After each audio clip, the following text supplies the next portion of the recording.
నమస్తే అన్న, అందరికీ నమస్కారం.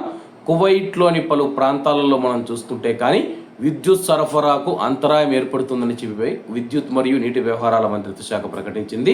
కువైట్లోని సెకండరీ ట్రాన్స్ఫార్మర్ స్టేషన్లు ఏవైతే ఉన్నాయో వాటిలో మేము నిర్వహణ పనులు చేపడుతూ ఉన్నామని చెప్పేసి, అలాగే కువైట్లో సోమవారం అర్ధరాత్రి అంటే మంగళవారం తెల్లవారుజామున వరకు విద్యుత్ కోతలు ఉంటాయన్నమాట.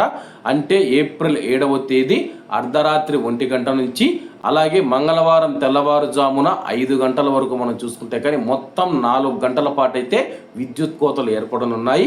ఏ ఏరియాలలో ఎంత సమయంలో కరెంటు పోతుందో మీకు తెలియజేస్తాను చూడండి అన్న.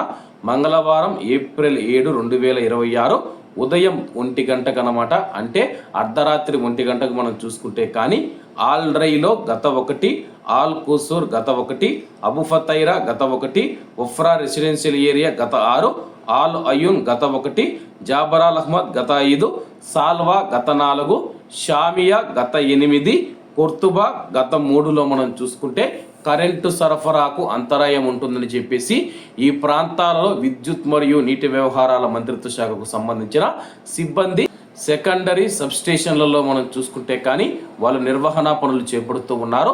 దీనివల్ల మంగళవారం ఉదయం 1 గంట నుంచి తెల్లవారుజామున వరకు మనం చూసుకుంటే కానీ మొత్తం 4 గంటల పాటు విద్యుత్ సరఫరాకు అంతరాయం ఏర్పడుతూ ఉంది. ఆ ప్రాంతాలలో ఉన్న కువైటీ ప్రజలు కానీ ప్రవాసులు కానీ ఈ యొక్క విషయాన్ని గమనించగలరు.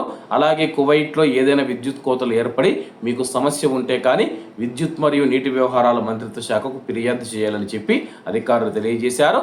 కాబట్టి అందరూ బాగుండాలి, ఎందులో మనం ఉండాలి. అందరికీ నమస్తే అన్న, జై హింద్.